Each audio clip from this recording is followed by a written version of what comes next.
A gente conversa agora com o especialista em gerenciamento de risco, Gustavo Cunha Mello. Gustavo, bom dia. Você me ouve bem? Bom dia, Raquel, Luciano. Oi, Gustavo. Diante dessa expectativa aí, né, de terem encontrado destroços, queria que você fizesse uma avaliação. O primeiro-ministro da Malásia confirmou que o avião teria caído, então, nessa localidade e foi justamente onde foram avistados os objetos, né? Você acredita que há a possibilidade, essa distância faz sentido do desvio da rota, faz sentido esses objetos serem mesmo desse avião? Bom, mais cedo ou mais tarde eles iriam achar o avião, né? Porque não é possível você, com a tecnologia existente hoje no planeta, você perder um Boeing 777. E nós aí na Globo News já tínhamos aventado a possibilidade dele ter se acidentado, que muito pouco provável, muito difícil de o avião ter pousado em algum lugar. A gente já tinha levantado a hipótese até de sabotagem, de sequestro da aeronave. E falta agora recuperar as caixas pretas e confirmar o que aconteceu. Ô Gustavo, o primeiro-ministro da Malásia, o Najib Razak, ele fez, a gente está vendo aí as imagens agora, foi agora há pouquinho que ele fez essa afirmação. Primeiro ele falou que não há sobreviventes nesse acidente e que a última imagem, ou talvez o ponto mais forte aí, ou mais evidente de que realmente o acidente aconteceu, segundo ele, foi de que as últimas imagens de satélite, as análises dessas imagens mostram que a última posição do avião foi a oeste da cidade australiana de Perth. Ou seja, tudo indicando mesmo que esses destroços podem ser da aeronave. O governo da Malásia justamente esperava ter uma confirmação para fazer ou dar um posicionamento oficial. Essa demora toda, inclusive, deixou os parentes muito angustiados. Mas, de qualquer forma, Gustavo, revela também a nossa dificuldade, né? A dificuldade hoje do mundo tão moderno, tão capaz de identificar um avião que não está identificado pelo transponder, ou seja, não tem um número, não tem essa identificação oficial, mas está sobrevoando, né? Quer dizer, os satélites deveriam ser capazes e às vezes até deveria haver uma união maior entre os países num momento como esse, né? Luciano, você tocou num ponto importante. Há uma discrepância entre o controle do espaço aéreo nos mais diversos países. Então, voos internacionais, não necessariamente um país que tem um sistema de controle do espaço aéreo mais avançado consegue transferir os dados com rapidez e precisão para outros países onde os sistemas, radares, computadores, etc., são menos avançados.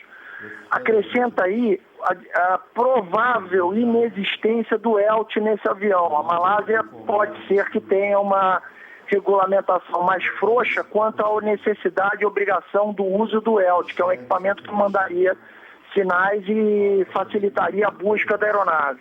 Ela não é signatária do Tratado Internacional que estabelece esse sistema de resgate, de busca e resgate. São 43 países, Malásia não está nele, o Brasil está. E isso dificulta também a encontrar um avião. Consequentemente, o sofrimento das vítimas, dado a demora de uma informação, a demora do resgate, etc., será percebido numa indenização maior, provavelmente, porque os advogados das vítimas certamente vão relatar que isso é um fato absurdo, essa demora toda para dar uma informação e para descobrir onde está o avião. Gustavo, agora quais são os próximos passos, né? A tentativa de identificação desses objetos, fica a cargo de quem? Como é que funciona? Porque é uma operação internacional que envolve vários países, as Forças Armadas de vários países. Quer dizer, como é que funciona agora a retirada e análise desses objetos para tentar identificar se são realmente do avião que desapareceu? Aquela retirada vai ser, obviamente, em cooperação, né? Com o navio que está mais perto. Se está em águas australianas, a Austrália comanda a operação. Agora, eles têm que buscar rapidamente para que esses objetos não afundem e seja impossível recuperá-los novamente. Por outro lado, é importante lembrar o seguinte: esses objetos que são encontrados num acidente no mar são aqueles que boiam, né?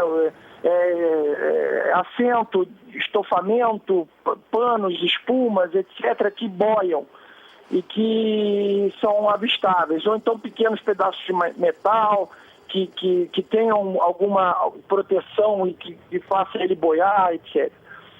Por outro lado, não significa que aonde eles estão avistados é exatamente onde caiu o avião e onde estão as caixas pretas. Então vai ter uma dificuldade, teremos agora uma dificuldade de recuperar as caixas pretas, descobrir onde elas estão. Elas emitem um sinal por 30 dias, que é a duração média da bateria das caixas pretas, e esse sinal ele vai de 3 a 10 quilômetros de alcance. Então eles vão ter que circular pela área até captar esse sinal e recuperar essas caixas pretas. E a gente observou isso no acidente da Air France, quer dizer, não é uma tarefa simples, depende da profundidade do oceano na região, etc. Mas o que foi avistado são materiais que estão boiando e que não necessariamente estão no momento, no local de impacto, né, do avião com o mar. Eles podem ter viajado, né, em função de correntes marítimas. Oi, Gustavo, aqui é a Ana falando aqui de São Paulo. Gustavo, eu queria saber, depois que acontece um acidente grave como esse, um acidente aéreo, o que muda nas regras de segurança de voo internacional? Muda alguma coisa? Ana Paula, sempre muda. O objetivo de recuperar as caixas pretas é exatamente descobrir o que aconteceu. E se não mudar, nesse caso, que eu acredito que foi sequestro da aeronave, se não mudar no avião em si, que até hoje é tido como o avião mais seguro do planeta, um avião tecnologicamente muito avançado e que dificilmente teria se acidentado do jeito que se acidentou, sem o piloto sequer declarar emergência, sem ele tentar o pouso em algum local. Então, isso tudo surpreende. Se for sequestro, a mudança será na segurança dos aeroportos. Né?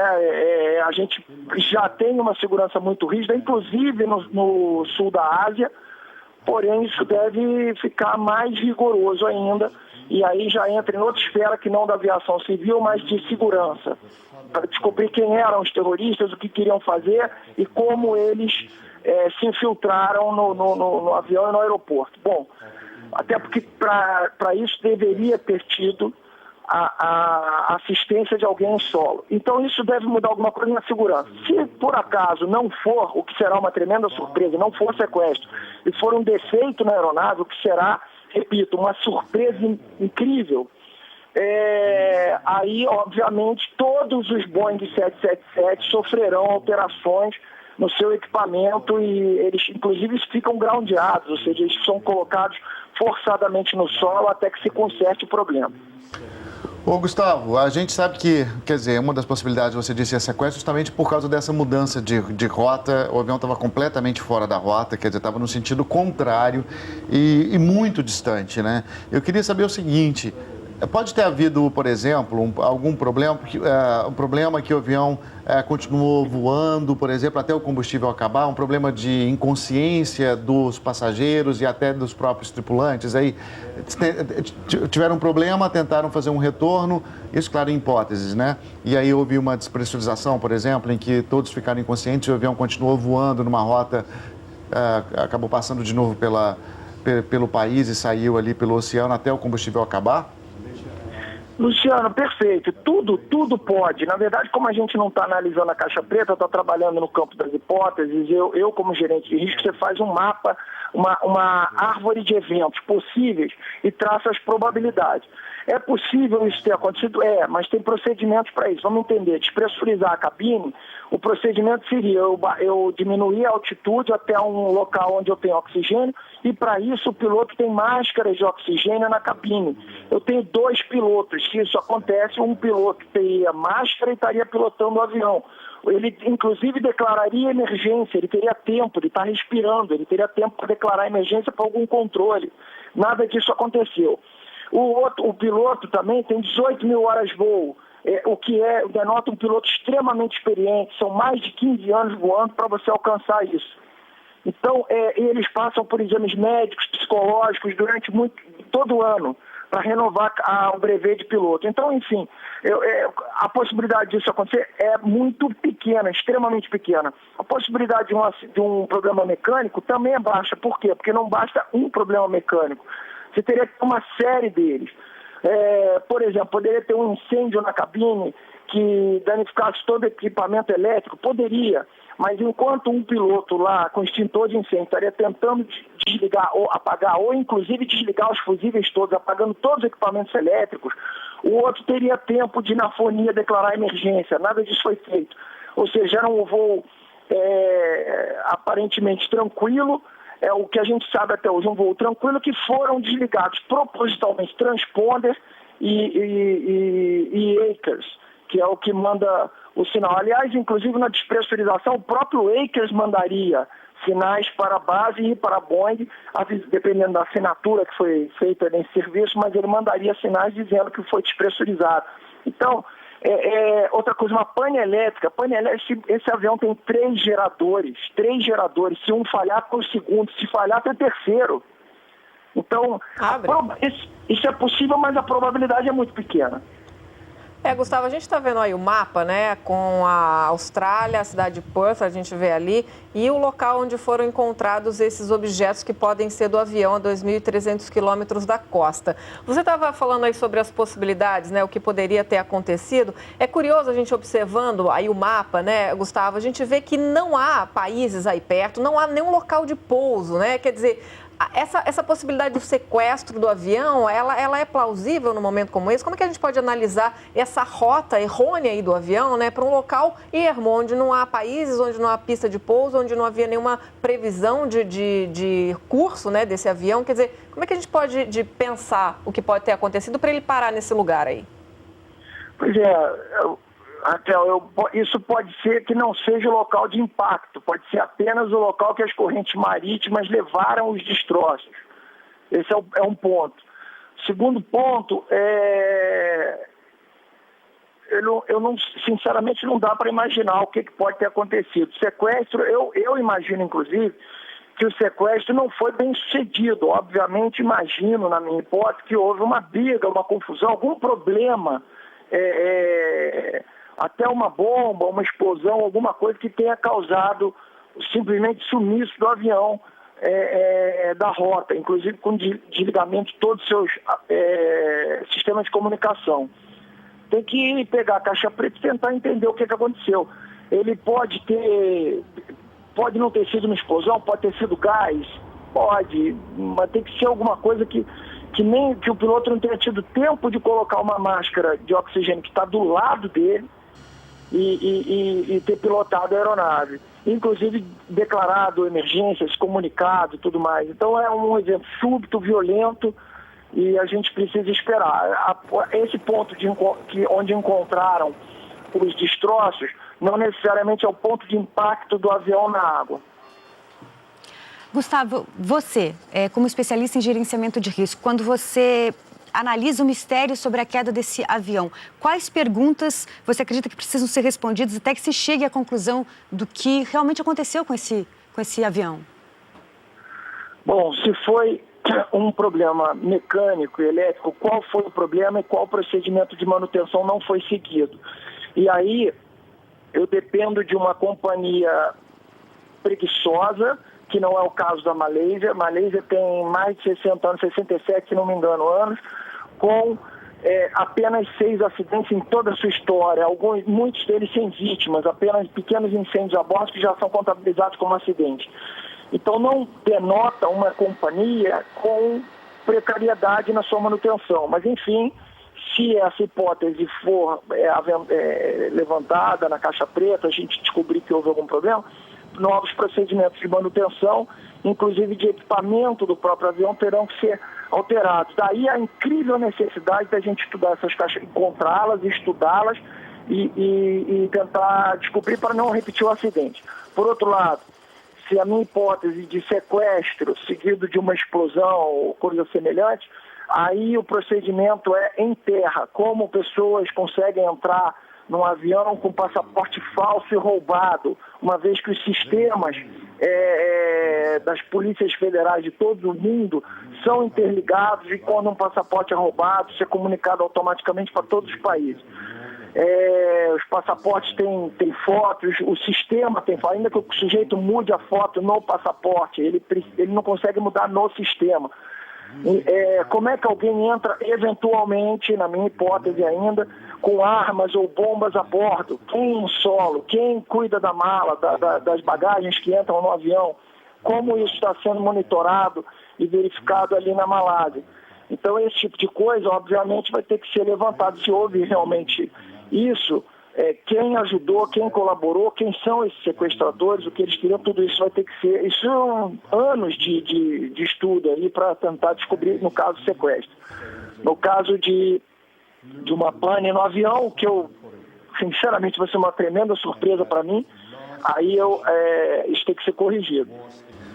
Bom, Gustavo, a gente está falando de destroços, objetos, é claro que nada foi confirmado ainda em relação aos objetos encontrados até agora e verificados até agora, principalmente esses dois últimos indicados, localizados pela Austrália. Queria que você fizesse uma análise das palavras aí do primeiro-ministro Najib Razak, que a gente vê aí nas imagens, porque ele diz o seguinte, né, nesse momento aí da entrevista, né, nós devemos agora aceitar todas as evidências que sugerem que o avião caiu no sul do Oceano Índico. O voo MH370 se perdeu e nenhuma das pessoas a bordo sobreviveu.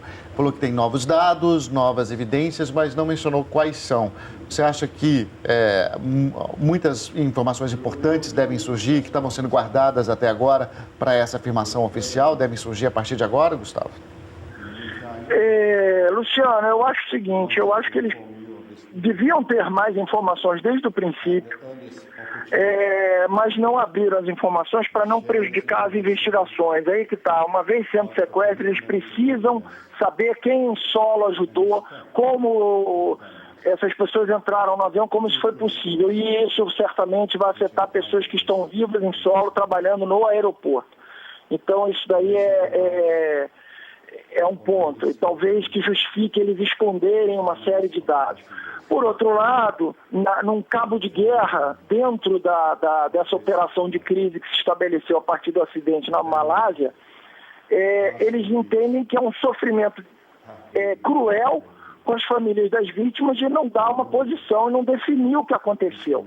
E essa definição se fez fundamental nos últimos dias, com um sofrimento acirrado, as famílias cada vez menos pacientes, com toda a razão, e eles tiveram que dar uma definição. Realmente foi um acidente, pessoas estão mortas, então é para a família poder realizar isso, chorar. Eles não têm esperança, não pode dar esperança de que o avião, sabendo que o avião não estará pousado em lugar algum, dar esperança para a família é muito cruel de que eventualmente eu vou encontrar esse avião. Não encontrou ainda, já se passaram mais de 10 dias, eles tinham que dar uma definição nisso. Como eu leio essa fala, é exatamente isso, ele tem que dar uma definição para acabar com o sofrimento das vítimas. Ainda não deram detalhes, Luciano, por todo motivo de esclarecer de forma sigilosa o que falta ser esclarecido, para não prejudicar eventuais investigações. Ok, Gustavo, muito obrigada por enquanto. A gente conversou com o Gustavo Cunha Mello, especialista em gerenciamento de risco.